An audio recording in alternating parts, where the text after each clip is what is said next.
Do Canadian shoppers really matter that much to US border towns? Well, I think we already know the answer.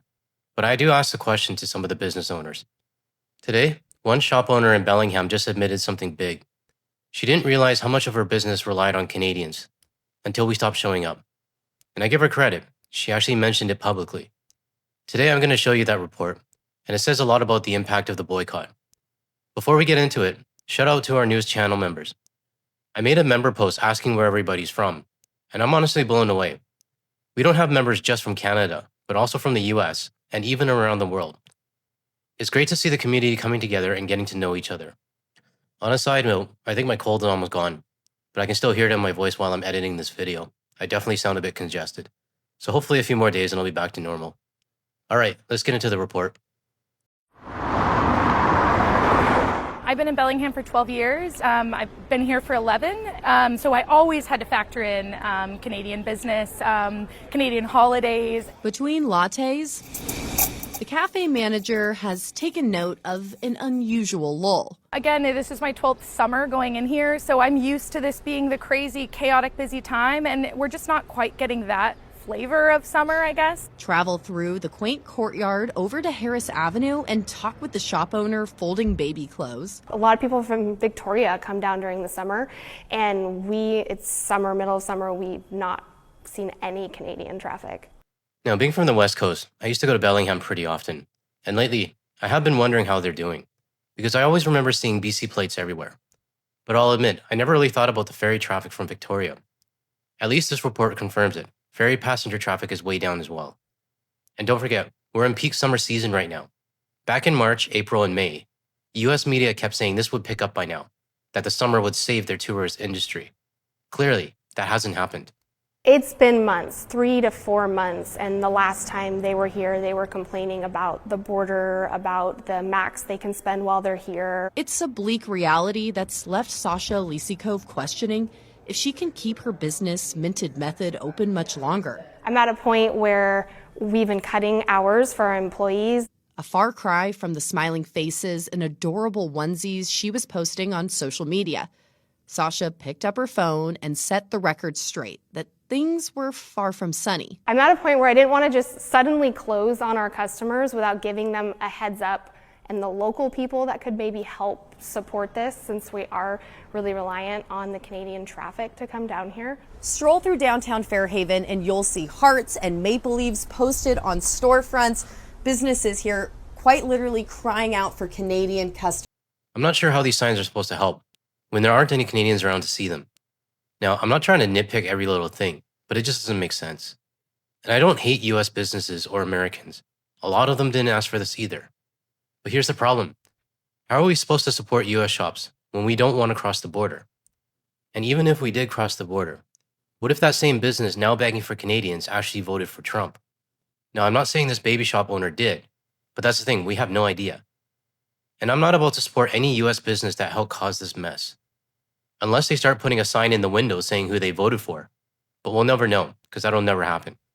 Kind of reminds me of a scene from last year's movie Civil War. There's this moment where the militia guy asks, "What kind of American are you?" Except now, it would be like us asking them that question. If you haven't seen that movie, it's worth checking out. It's about the US falling into a civil war after their president forces himself into a third term. Makes you wonder if it's just a documentary in the making. Just saying. But how bad is it?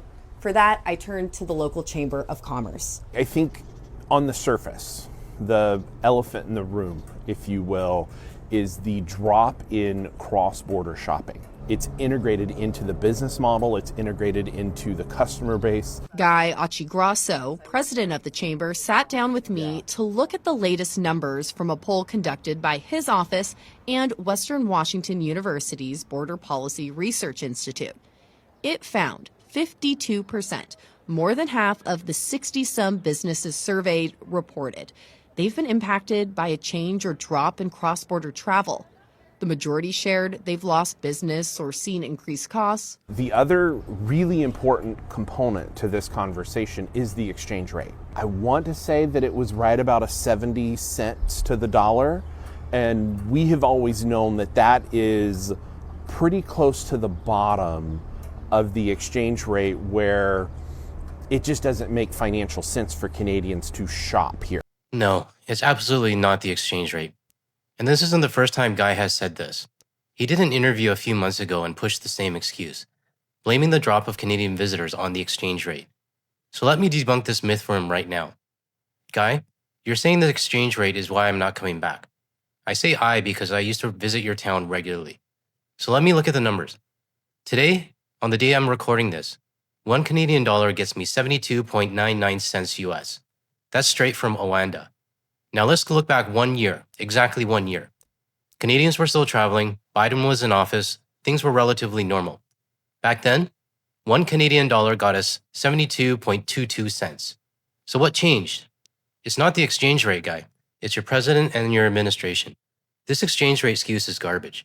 And the fact that you keep repeating it tells me you haven't even bothered to look up why Canadians actually stopped coming to your city. You did your interview at least a month ago, and since then, it's clear you've learned nothing. Much of the lack of business is self-determined by Canadians currently. They are choosing not to come down. Broadly speaking, we are seeing a drop in visits, a drop in overnight stays, and we're also seeing drops in spending. Like when you talk about our hoteliers and the drops that they're seeing, which directly correlate for people, I'm just not coming down anymore. Self-determined by Canadians, apparently. That's what he said. Is it just me, or is Guy trying to shift the blame here? It really sounds like he's trying to say that we're the reason Bellingham is struggling. But let's take a step back. Not once has he mentioned his president's rhetoric. Not once has he acknowledged the 77 million Trump supporters who constantly look down at Canadians. And not once has he talked about the toxic messages we're getting from his country's leaders. So I have to ask you, Guy, who did you vote for? Because the way you're dodging the real reason Canadians are avoiding the US, I'm going to assume that you voted Republican. And honestly, if you're not even willing to bring up the role that your own government played in this, I'm going to assume that you voted for Trump. Because right now, you're blaming everything but the truth. And I really hate it when people use the exchange rate as an excuse.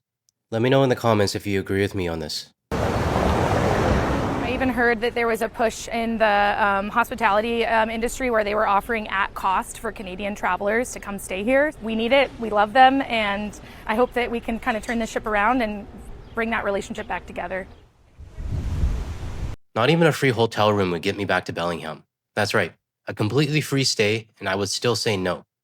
Business owners and even this Chamber of Commerce guy needs to understand something. The more you push the wrong reasons on why we're not coming down, and the more you throw discounts and at-cost promotions, the further you are pushing us away. I'm disappointed, mainly because I can actually relate to Bellingham, more than the other towns I've covered in the past. It's so close to where I live, but they still don't get it. And the fact that Washington is supposed to be a blue state doesn't mean much to me anymore. Because if you're not calling out your own government for this mess, I have to assume that you voted for it. So here we are again, another border town begging for Canadians, and it's not looking any better for them.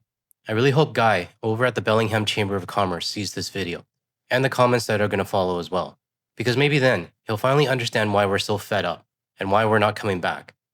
If you found this video helpful, hit the like and subscribe button to help get this message out. Share it with your friends and make sure you tap the bell so you don't miss the next video. And if you're still here, check out the other videos that are showing up on your screen now. Thanks for watching, and I'll see you in the next video.